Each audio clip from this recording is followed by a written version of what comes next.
How's it going, everyone? It is Andre Williams, and over here we talk stocks and we focus on one thing: always protect your profits. And today we're going to be talking about Mullen, which ended up making a new 52-week low on the day. I know you guys can't be surprised about that. We've been talking about the levels. We're also going to be talking about it some more in this video, and of course I want to make sure you guys are prepared going into Monday. And I want to give you the reminder, if you're new to this channel, we do have timestamps down below inside the description because I do value your time. So we're going to take a look at the charts, we're going to take a look at the short interest, and then I'll be giving you guys my final thoughts afterwards. So let's get into those videos. So we're going to take a look at the chart for Mullen. Let's see how it performed. So it ended up closing at 50 cents, being down 7.56%. On the low, it tested 50 cents, and then on the high, testing 53 cents. When we take a look at the volume stats on the day, you can see we traded at 122.762 million shares, and the average volume over 10 trading days is at 121.656 million shares. So we had above average volume on the day. We had a pullback in the stock, of course. Now, when we take a look at our chart, which is a daily chart,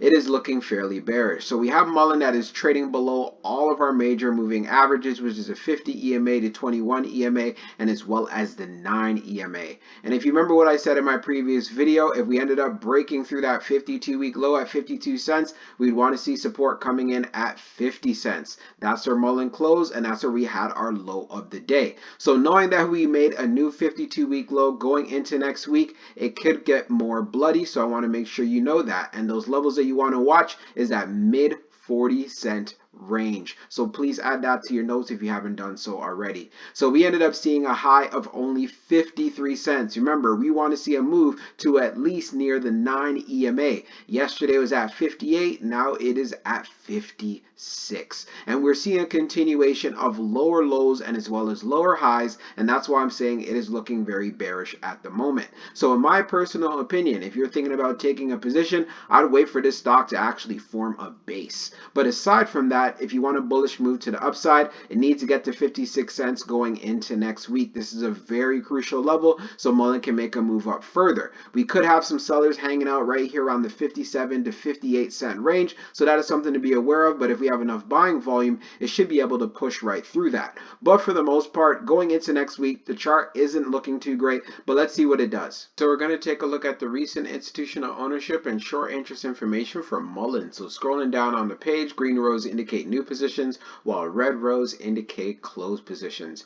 So when we take a look at the recent filings we have here for the 16th, we don't have any new or closed positions, but we have a recent change. So we have Federated Hermes Inc. with 352 shares, and the shares change is down 38.57% and a value change of 50%. Now, when we take a look at the short interest, the off exchange short volume ratio is at 28.70%, and then for the off exchange short volume, it is just over 19.85 million shares. Scrolling down on the page, the short shares availability is at 10 million, updated 15 minutes ago. And then for the short borrow fee rate, it is at 11.01%. When we take a look at the history of the short volume, we can see for the close of the 14th, it is at 28.37. And then for the close of the 15th, being at 28.70. And then when we take a look at the short interest percentage of the float being at 15.34%, Mullen does continue to have short squeeze potential. So for my final thoughts for Mullen when it comes to the price action, like I said in my previous video, if we end up breaking through 52 cents, then we could be closing or finding support around 50 cents, and that's exactly where we closed today.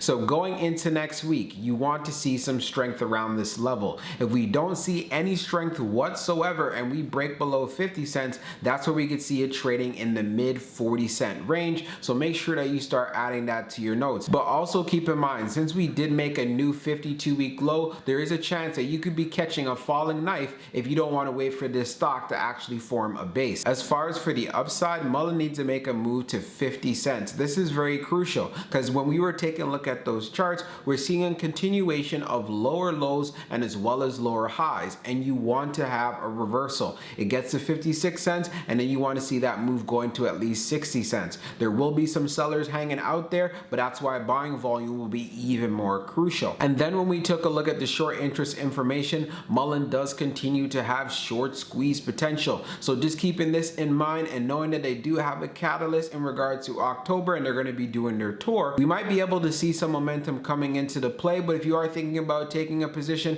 make sure you do further homework and as well as your due diligence. Again, you want to make sure that you're seeing gains inside of the stock market and you have a strategy for yourself. Just don't follow the herd. Follow your game plan and see it all the way through. And as far as for next week, we do have the Fed meeting that's going to be going down. So this is going to bring a lot of volatility in the overall markets. Of course, this can have an impact on Mullen, so just make sure that you're keeping your ears to the streets on that. I will continue to keep you guys inside of the loop, so let's see what Mullen does going into Monday, and I'll be talking to you guys real soon, and I hope you enjoy your weekend.